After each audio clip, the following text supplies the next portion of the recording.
Hello, and welcome to another edition of A Lot Beneath the Soil. I'm James Lott Jr. And as you saw in the title, this one's about Arbor Day. That's a day that I brought up, and people were like, what's that? No idea. Some know, but other people were like, I don't know what that is. And I thought, well, let me talk about it, because in California, there's a lot of Arbor Day celebrations coming up next week in March in Sacramento and Burbank. Sacramento, Glendale, excuse me, for example. And so I thought, okay, and the 150th anniversary of the National Arbor Day program is April 29th. So I would do something special for that, of course. But I'm gonna give you some stuff for Arbor Day. And now, what about me and Arbor Day? Okay, so obviously I started this show because I love anything garden, nature, planting. If you're a fan of mine, but you're new to the show, if you're a fan of mine, you know how much I love trees and plants. And I got plants. I got plants everywhere. I got a plant here. I got a plant up here. You see, I have plants on the side. I got plants everywhere. Plant above me. I just love greenery. My whole house, outside, everything. Which I've shown a little bits of this on here on the show. But I actually, when I was a kid, back in the Stone Ages, back in the 70s, at my school, Lott Jr, which is still around, Lott Jr is still around, here in Inglewood, Adara Heights area of Los Angeles, I put together the Arbor Day program. I got an award for it too. And Arbor Day is exactly what, if you speak Spanish, or at least, arbolist is trees in Spanish, arbor. It's about trees. Literally, it's about trees. It's now, it's morphed into other things too a little bit, but it's mostly about trees. That's why I want to make sure I read, because I know some of the stuff, but I want to make sure that I get these things correct when I'm talking to you guys. But yes, it's about trees, and the value of trees. And it's supposed to, and trees, of course, promote clean air, clean water. They protect biodiversity. They enrich the soil, of course. People grow food. Because they always say you should plant trees also around food sources. Or when you plant a tree, plant some things around it. They all kind of grow together. And they sequester much of the world's carbon from the atmosphere. Carbon dioxide goes out, oxygen goes out, carbon dioxide goes in, that kind of thing. So trees are very important. And it's funny, in Sacramento, they have a lot of Arbor Day celebrations because Sacramento has the most trees per capita, I think, in America. I think it's something like that, or at least California. That's why I like that. Makes sense.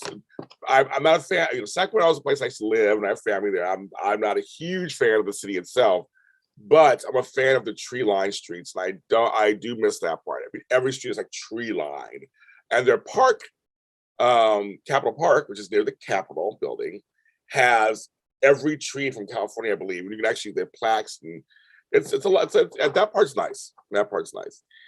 Trees, of course, provide shade. They give oxygen, shelter crops, provide nutrients to the soil, water for land if it's not near a natural source. Trees also, this is from Gina Lorraine from AccuWeather, a horticulturist. Trees also reduce energy costs. So when you're looking at your house and where you plant your tree, that could change your heating and cooling bills, which makes sense, right? I have trees in the front, right in front of my house. I have big giant trees, loquats on this side, and it does keep it cooler. So it keeps that part cooler. And then I have some trees on this side. No trees on this side. I used to have trees on this side of the house. I have trees all along my fence. That area is cooler. So it does kind of, it does help with the heating costs because you're just wide open. The sun just comes in and that's it. So keeps it interesting. Now, folks were asking me who started this. So in 1872, 150 years ago, J. Sterling Morton in Nebraska City, Nebraska, started this. And then by this part I didn't know. By the 1920s, each state in the U.S. Passed public laws that stipulated a certain day to be Arbor Day. And also Bird Day too, which I'm not a big bird fan. National Arbor Day is celebrated every year on the last Friday of April, April 29th. It's a civic holiday in Nebraska. So if you didn't know, now you know. But also it's a friendly too. So there is an an Arbor Day Foundation. You go to arborday.org, and it's very comprehensive. And the memberships are about planting trees.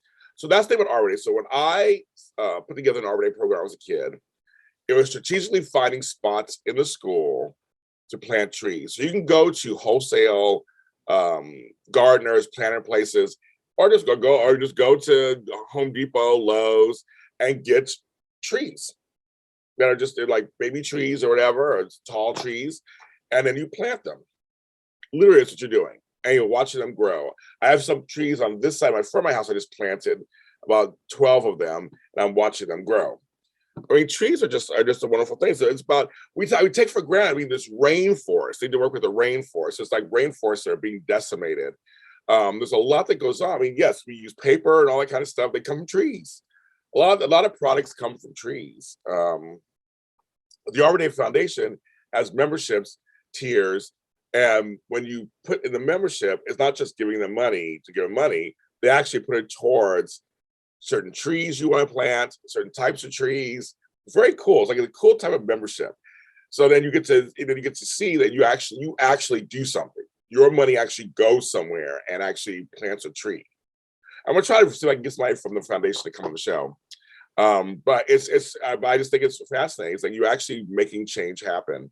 Here in LA, along it's a street called Manchester, they had to take down a bunch of trees years ago for the space shuttle to come through. They had to take the space shuttle from LAX and take it to the USC area where it's parked right now. But in order to do that, all these palm trees they had to take down. I was so mad, but they replanted them. After they did the move, they planted the trees. So I was like, I was very happy. I was like, go take down the trees. I go down certain streets and I see no trees. You could totally tell a difference. It's like no trees. I want trees in my front yard and front my front. I feel like there's it's just open. I feel like I want to put like a tree there, and that's one of my plans one of these days. Plant a tree. So that's Arbor Day, folks. And on the Arbor Day Foundation is on all social media platforms. The Arbor Day. There's also the ISA Arboricultural American Forest. You can follow them also. Actually, one of my actors who played Carver Kane in our hit series, Mr. Rowe, my audio drama, the first season, Traviscuna was an arborist, of all things. If I could find him, I would actually have a show. Like, let's talk about that. Like, what does that mean? But anyway, but you can check out his work on our show. But he was an arborist. You can look that up if you want to know what arborists are. But I think trees are important. I think plants are important. I think shrubbery is important out of all that stuff.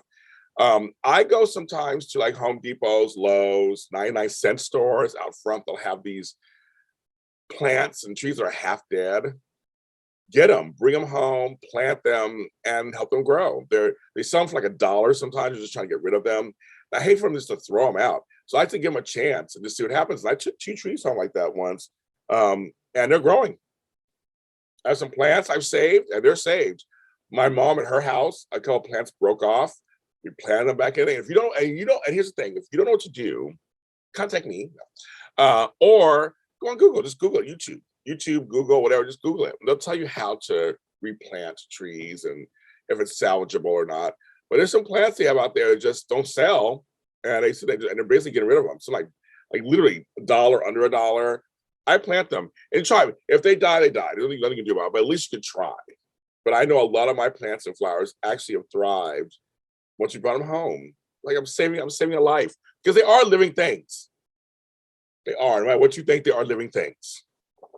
I'm James Lott Jr. And this is A Lot Beneath the Soil. We're on audio and video, so you can check us out everywhere. I think now we're finally approved on everything, on all the audio streams, platforms, and YouTube at JLJ Media. So go plant a tree. See you next time.